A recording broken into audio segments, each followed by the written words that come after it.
तो हफ्ते का पहला कारोबारी दिन, माफ कीजिएगा तीसरा कारोबारी दिन, और देखिए बाजार ने क्या रफ्तार पकड़ी। निचले स्तरों से शानदार रिकवरी आप देखिए 112 अंकों की बढ़ोतरी के साथ निफ्टी कर रहा है 25,216 के लेवल पर। डे हाई के आसपास ही कारोबार करता हुआ नजर आएगा। बैंक निफ्टी स्पेशली आप देखिए इसने भी निचले स्तरों से अच्छी रिकवरी दिखाने की कोशिश की है। करीब करीब 100 अंकों की बढ़ोतरी 56,720 के लेवल पर है। ये भी डे हाई के आसपास ही आपको कारोबार करता नजर आएगा।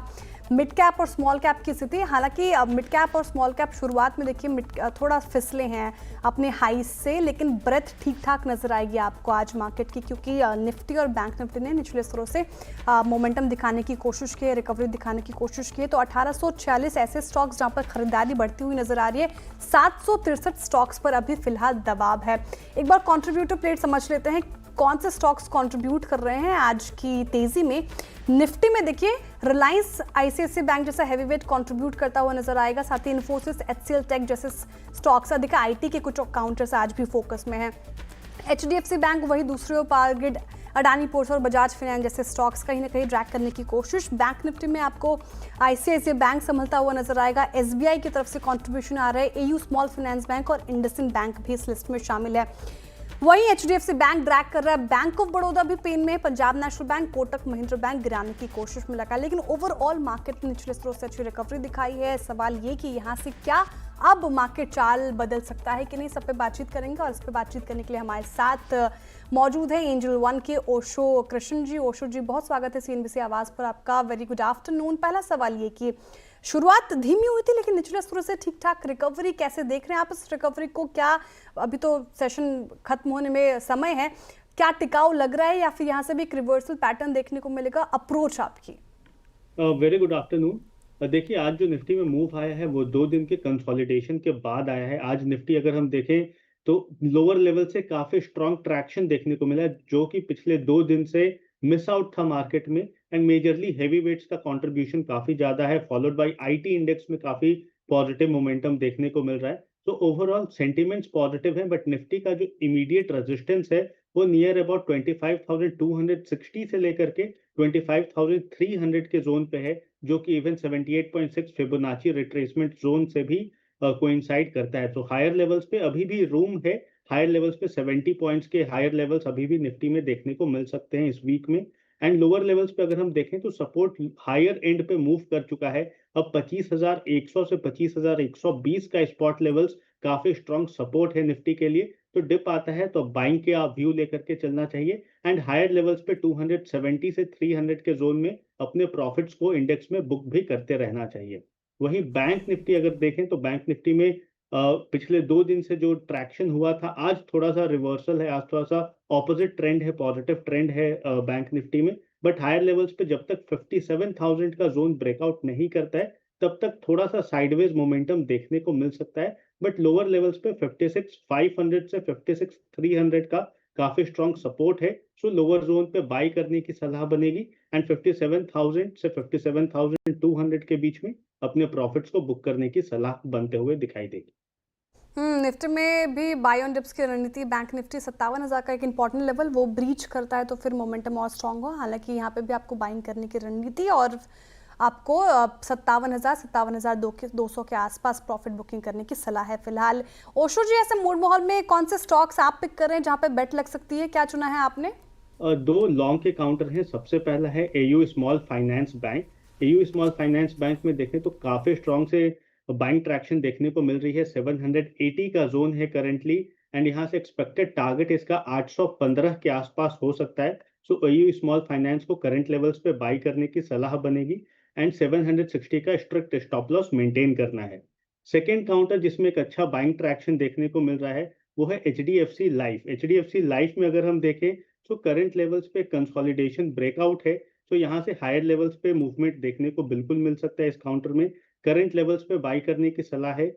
750 का स्टॉप लॉस मेंटेन करना है। एंड अप्रोक्सीमेटली 810 तक के टारगेट्स हमें देखने को मिल सकते हैं।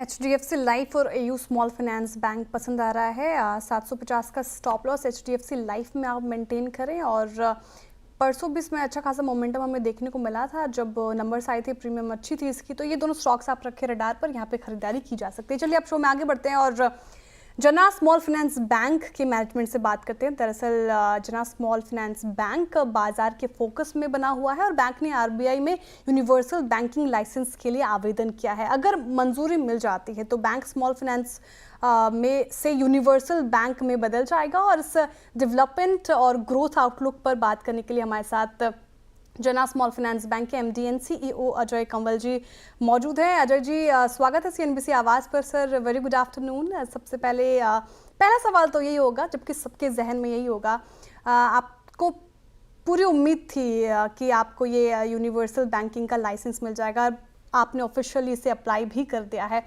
अब इसे कैसे देख रहे हैं, क्या बदल जाएगा बैंक के लिए? कोई स्ट्रैटेजी आपने प्लान की है यहाँ पे? पहली बात तो thank you for inviting me. ये हमारी एप्लीकेशन है, इसका इवैल्यूएशन होगा और डिसीजन रिजर्व बैंक लेगा। वो फर्स्ट मोस्ट इम्पॉर्टेंट बात है। पर 7 साल से स्मॉल फाइनेंस जना स्मॉल फाइनेंस बैंक ऑपरेशन में है, तो हम लोग सब काफ़ी हैप्पी हैं, खुश हैं कि हम जो सारे पैरामीटर्स थे, gross NPA, net NPA, net worth, profitability और डाइवर्सिफाइड एसेट बुक, वो हम मीट कर पाए हैं और अप्लाई कर पाए। So that is the most important thing. Second, हम लोग ने पहले जब बैंक शुरू किया 2018 में तो कह दिया था कि हम 80% बुक सिक्योर्ड बनाएंगे, मतलब प्रॉपर्टी लोन हो गया, लोन्स अगेंस्ट प्रॉपर्टी एमएसएमई के साथ, गोल्ड लोन वगैरह, और अनसिक्योर्ड को हम 20% रखेंगे। अब 7 साल में ये 70% सिक्योर्ड हो गया, 30% अभी भी अनसिक्योर्ड है, उसको 80 तक ले जाना है। तो वो दो मेन बातें।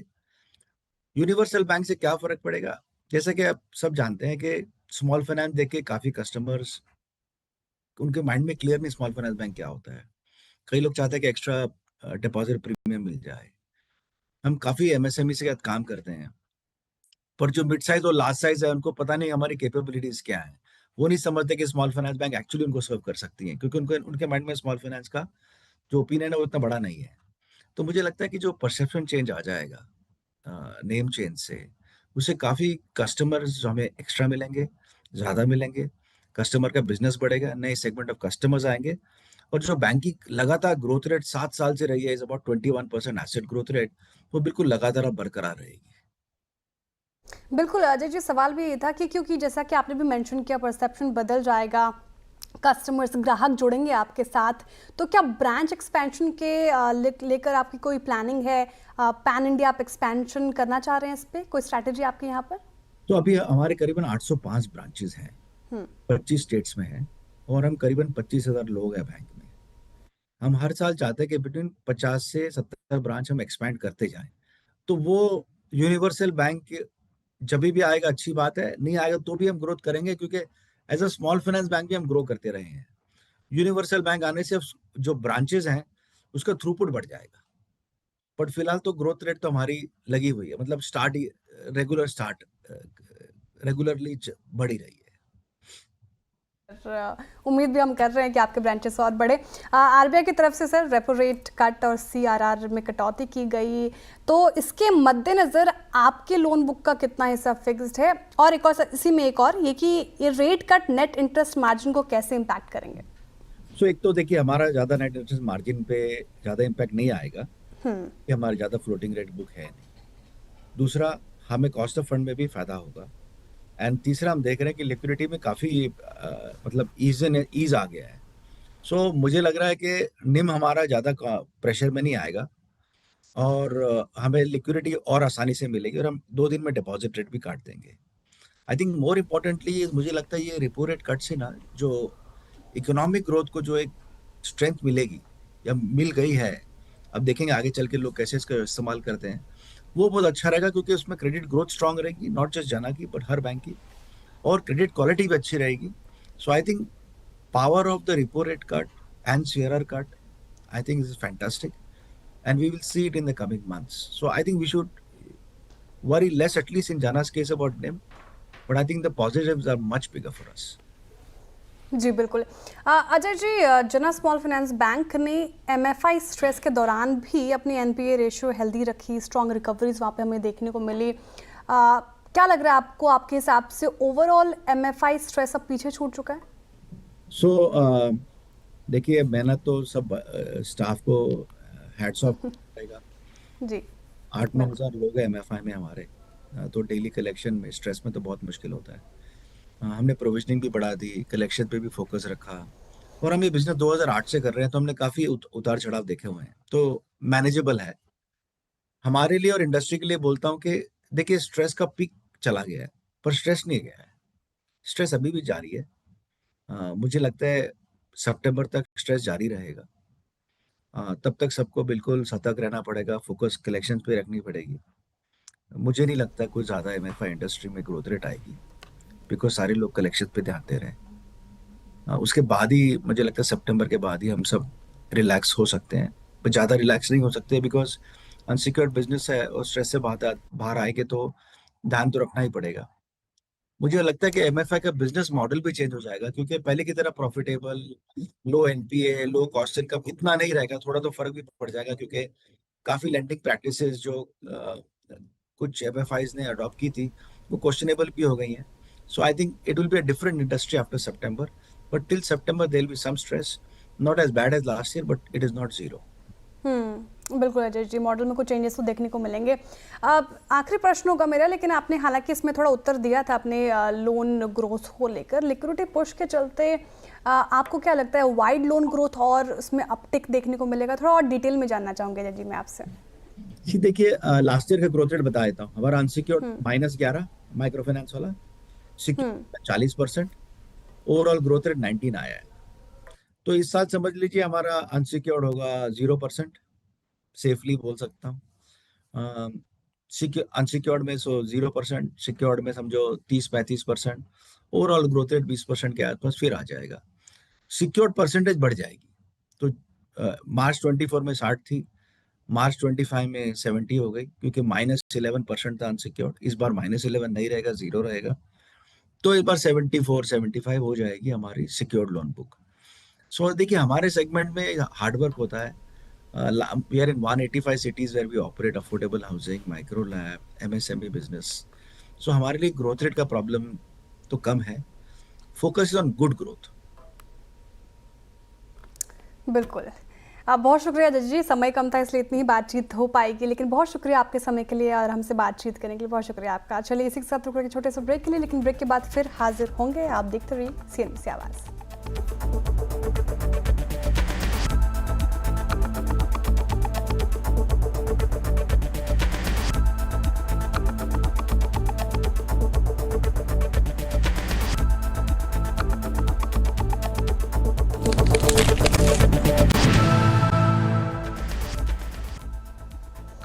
Welcome back. आप देख रहे हैं मिड कैप मंत्रा। आप चलिए आगे बढ़ते हैं यूरोपीय देशों के साथ। देखिए, फ्री ट्रेड एग्रीमेंट से भारत की इकोनॉमी को बड़ा बूस्ट मिलेगा। CNBC आवाज़ से एक्सक्लूसिव बातचीत में वाणिज्य मंत्री पीयूष गोयल ने कहा, इससे भारत में 40 लाख करोड़ का निवेश होगा, 50 लाख नौकरियों के मौके पैदा होंगे। क्या कहा उन्होंने, आप भी सुनिए।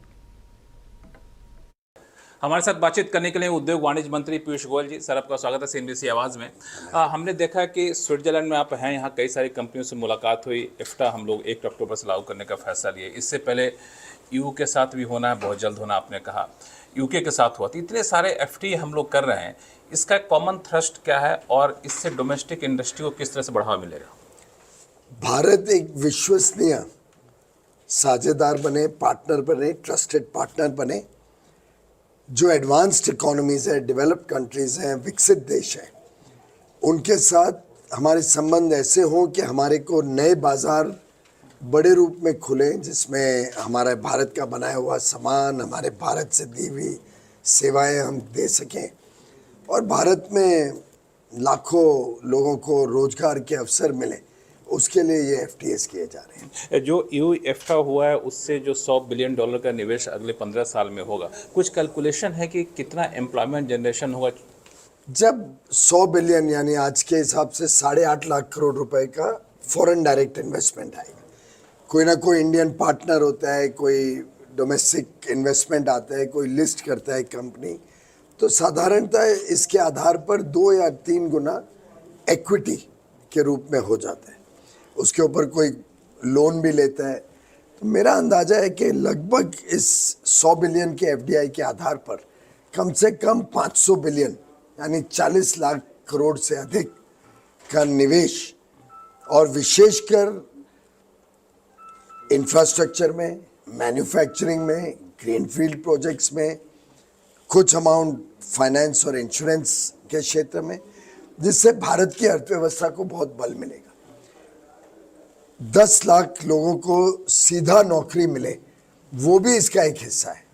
लेकिन जब आप पूरे इकोसिस्टम को देखते हैं, साथ ही साथ जैसे एक कंपनी आती है, उसके इर्द गिर्द जो उसके सप्लायर्स बनते हैं, जो कंस्ट्रक्शन में लोग लगते हैं, जो ट्रांसपोर्ट में लॉजिस्टिक्स पे लोग लगते हैं, जब वो काम करती है, तो सबको देखे तो मेरा अंदाजा है कि कम से कम 50 लाख लोगों को इसमें से नौकरी सीधे अथवा इनडायरेक्टली मिलेगी। तो एफटीए के बाद आपने पीयूष गोयल से एक्सक्लूसिव बातचीत सुनी। चलिए अब वक्त हो चुका है एक छोटी सी ब्रेक के बाद हम फिर से लौटेंगे। आप देखते रहिए सीएनबीसी आवाज़।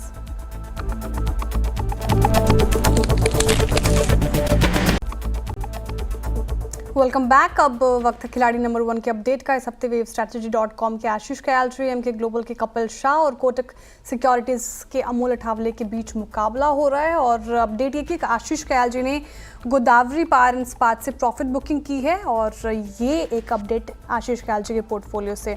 साथ ही कपिल शाह जी ने बाई किया है शिल्पा मेडिकेयर, टारगेट 1060 का एक्सपेक्ट कर रहे हैं, स्टॉप लॉस उन्होंने दिया है 960 का।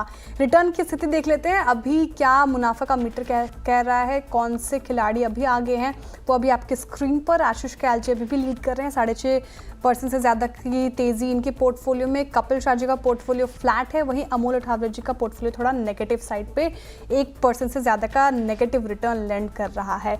चलिए अब इस शो से फिलहाल इतना ही, लेकिन next show know your company में आज हम बात करेंगे हब टाउन के एमडी व्योमेश साजी से। बने रहिए सीएनबीसी आवाज़ के साथ।